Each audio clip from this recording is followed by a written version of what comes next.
Good day kapadyak and welcome to Shop Vlog. Sa video natin ngayon, pag-usapan natin ang pinagkaiba ng low engagement hub saka high engagement hub. O tara! Kung bago ka lang sa channel ko, huwag kalimutan mag-subscribe at i-click yung bell icon para notified ka sa mga future videos ko. Di ba like na rin? Ano ba yung engagement? Yun yung pagkagat ng poles dito sa drive ring. Okay, so meron tayo ditong sample ng tatlong engagement hubs. Low engagement, mid engagement, saka high engagement hubs. Sa mga thread type, low engagement din yun. Walang high engagement sa thread type sprocket. So unahin natin ang pros ng low engagement hub. Ang pros niyan, mabilis. Mabilis siya kasi hindi agad-agad bumabagal yung bisikleta mo kapag nakuha mo na yung top speed mo. So, doon papasok yung pre-hub drag na tinatawag. So, ang pre-hub drag, yun yung resistance ng engagement ng hub. The more na dumadami yung poles or yung ratchet teeth, the more din na lumalakas yung pre-hub drag. Pero kung konti lang yung poles o yung ratchet teeth, edi konti lang yung drag. Mas konti yung drag, mas mabilis. Matagal bumagal yung maintaining speed mo o yung top speed. Mapapansin mo yan kapag naka-speedometer ka. So, ito yung low engagement hub para siyang fidget spinner. Isa pang pros ng low engagement, yung price point niya. Medyo mura lang. Na below 1,000, meron ka ng low engagement hub. Kung low budget hubs ang hanap mo at wala ka namang pakialam sa technical performance, dito ka na lang sa low engagement hubs.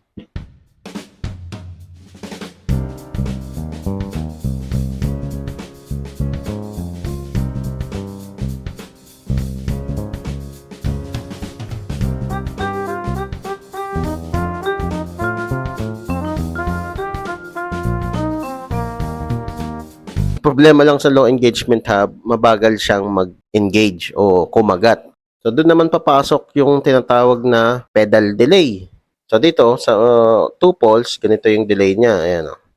Ganyan kalaki bago siya kumagat.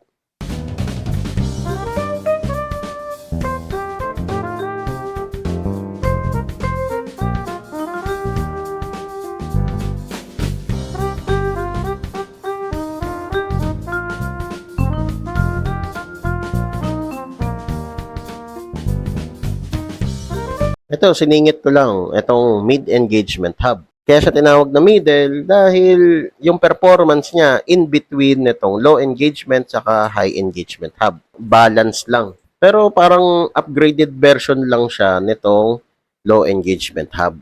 So sa mga mid-engagement hub, nandyan yung 3 poles or yung mga 3 poles 3 teeth o 4 poles o 4 poles 3 teeth.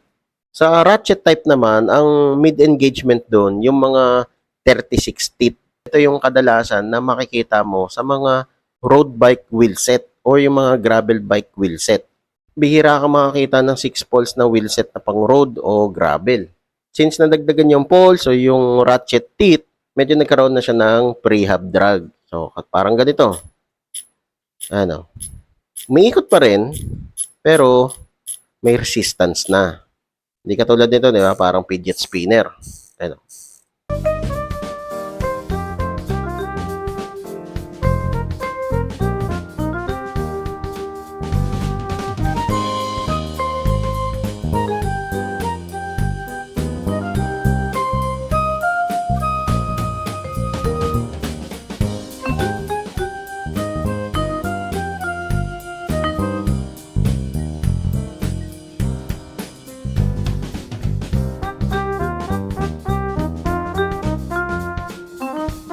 Lastly, ang all-time favorite ng mga siklista ang high engagement hub.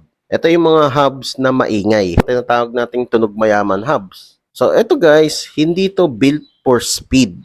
Ito ay isang technical hubs. Bakit technical?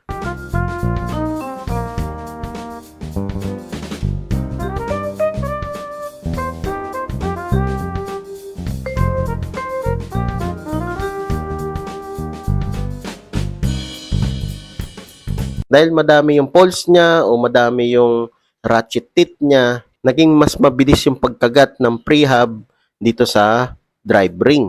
Wala na halos pedal slack o pedal delay. So, kahit konting ganun mo lang sa pedal, aandar na yung bisikleta mo. Kaya kapag nasa traffic ka, medyo madali lang mag-balance ng bike. Kahit yung mabagal lang yung takbo ng traffic, di ba? Pwede mong ganun-ganunin yung pedal para mabalance mo yung bike. So usually, itong mga high engagement hub, ginagamit lang to sa trails. Pero yun nga, naging popular sa community natin, ginagamit na rin to sa road. Your road. So kahit nakamaliit ka na chainring, kuwang-kuwa mo yung padjak na kailangan mo. Yun lang yung pros niya. Ang cons naman nito, una, yung price point niya. Yung mga high engagement hub, mahal na yan. Nagsisimula na yan sa 1.5. Ito, katulad nito ni Tanky. Actually, ito lang yung pinaka-budget friendly na high engagement hub. Or yung mga katulad ni Speed 1 Sniper na 7,000 pesos. Pamahal ng pamahal. The more na nagmamahal, the more din na gumaganda yung hubs. At yung isa pa niyang cons, yung bilis niya. Mabilis mong marireach yung top speed mo kasi maganda yung padjak eh. High engagement eh.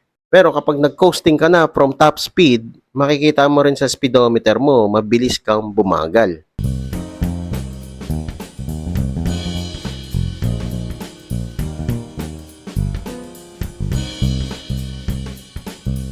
Medyo dramatic din yung pagbaba ng speed mo, lalo na kapag inedit mo yung hubs. Kaya wag na kayo mag-i-edit ng hubs. Since compensated naman siya ng magandang engagement, mababalik mo rin naman yung top speed mo. Pero yun nga, pagod ka lang. Pwede natin makuha yung degree ng engagement kapag dinivide natin yung 360 degree sa engagement ng hubs mo. So for example, itong Tanky hubs o itong Mountain Peak, na merong 120 clicks o 120 points of engagement. Divide natin yon sa 120.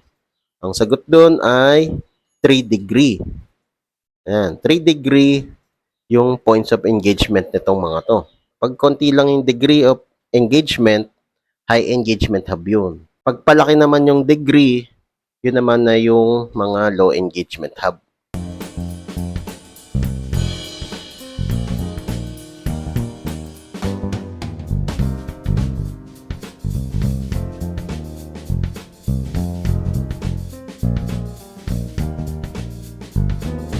So yun, ngayon alam mo na kung ano yung pinagkaiba ng low engagement hub saka high engagement hub. So kung nakatulong itong video na to, leave a like. Kung may katanungan ka pa, kung may gusto kang idagdag, comment down below lang. Ayos! Whee!